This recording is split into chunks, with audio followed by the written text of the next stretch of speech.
The Time Machine by H.G. Wells. Chapter 2. I think that at that time none of us quite believed in the time machine. The fact is, the time traveller was one of those men who were too clever to be believed. You never felt that you saw all round him.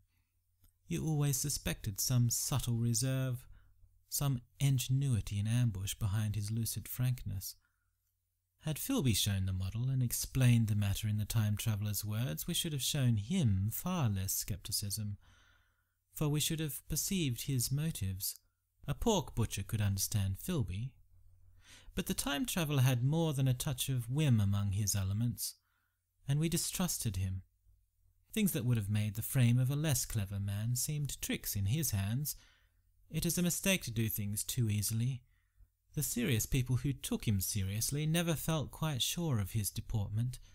They were somehow aware that trusting their reputations for judgment with him was like furnishing a nursery with eggshell china.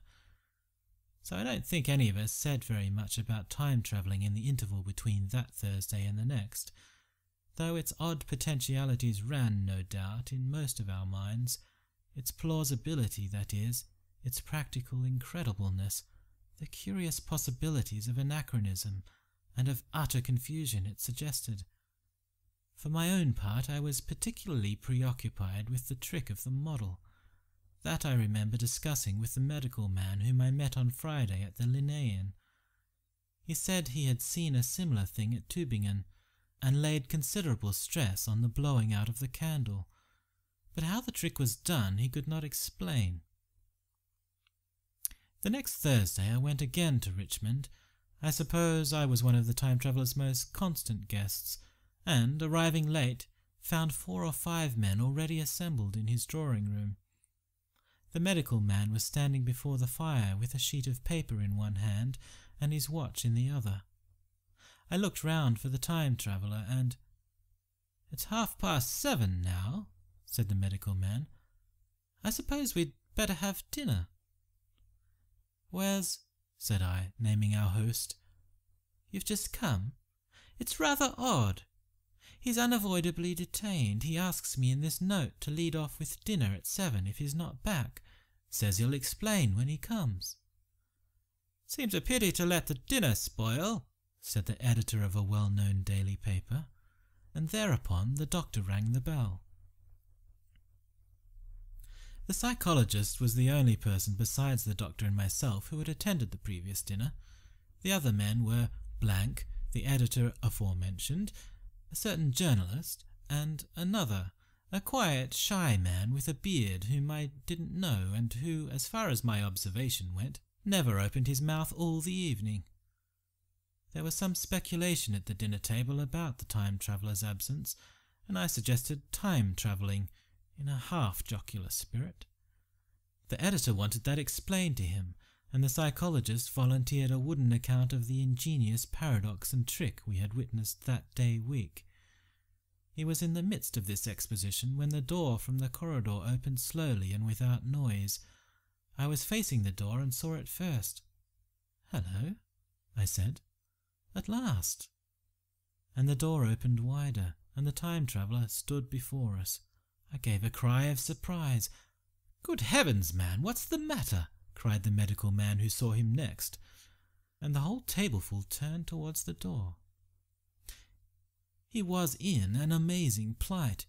His coat was dusty and dirty, and smeared with green down the sleeves, his hair disordered, and, as it seemed to me, greyer, either with dust and dirt or because its colour had actually faded.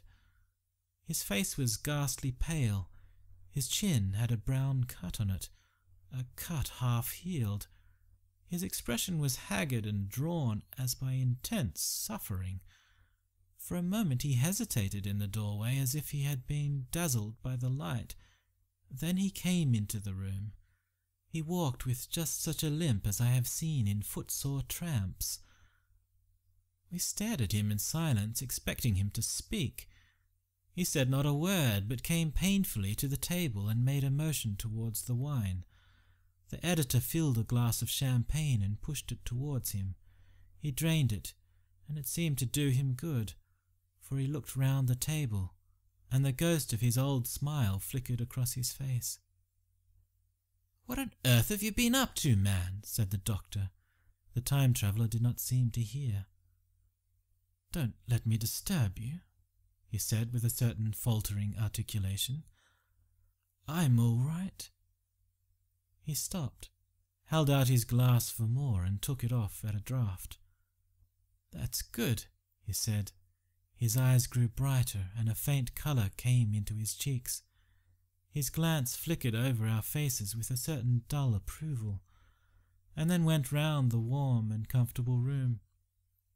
Then he spoke again, still, as it were, feeling his way among his words. "I'm going to wash and dress, and then I'll come down and explain things. Save me some of that mutton. I'm starving for a bit of meat." He looked across at the editor, who was a rare visitor, and hoped he was all right. The editor began a question. "I'll tell you presently," said the time traveller. "I'm funny. Be all right in a minute." He put down his glass and walked towards the staircase door.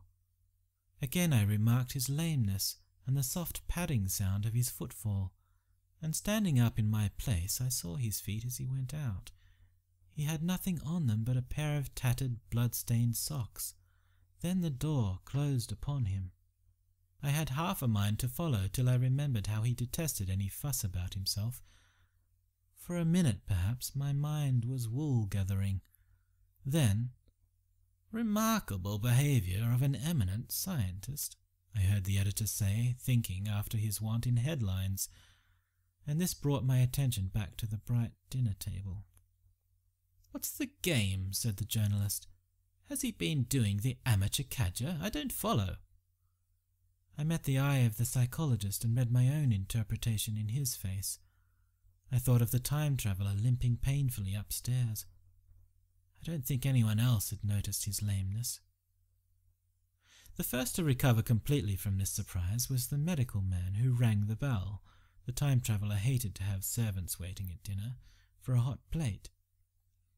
At that the editor turned to his knife and fork with a grunt, and the silent man followed suit. The dinner was resumed. Conversation was exclamatory for a little while, with gaps of wonderment, and then the editor got fervent in his curiosity. "Does our friend eke out his modest income with a crossing, or has he his Nebuchadnezzar phases?" he inquired. "I feel assured it's this business of the time machine," I said, and took up the psychologist's account of our previous meeting. The new guests were frankly incredulous. The editor raised objections. What was this time-travelling? A man couldn't cover himself with dust by rolling in a paradox, could he? And then, as the idea came home to him, he resorted to caricature. Hadn't they any clothes brushes in the future? The journalist, too, would not believe at any price, and joined the editor in the easy work of heaping ridicule on the whole thing. They were both the new kind of journalist, very joyous, irreverent young men. "Our special correspondent in the Day After Tomorrow reports," the journalist was saying, or rather shouting, when the time traveller came back. He was dressed in ordinary evening clothes, and nothing save his haggard look remained of the changes that had startled me. "I say," said the editor hilariously, "these chaps here say you have been travelling into the middle of next week. Tell us all about Little Rosebery, will you? What will you take for the lot?" The time traveller came to the place reserved for him without a word. He smiled quietly in his old way. "Where's my mutton?" he said. "What a treat it is to stick a fork into meat again." "Story!" cried the editor. "Story be damned," said the time traveller. "I want something to eat. I won't say a word until I get some peptone into my arteries." "Thanks. And the salt?" "One word," said I. "Have you been time-travelling?" "Yes," said the time traveller with his mouth full, nodding his head. "I'd give a shilling a line for a verbatim note," said the editor. The time traveller pushed his glass towards the silent man and rang it with his fingernail. at which the silent man who had been staring at his face started convulsively and poured him wine. The rest of the dinner was uncomfortable.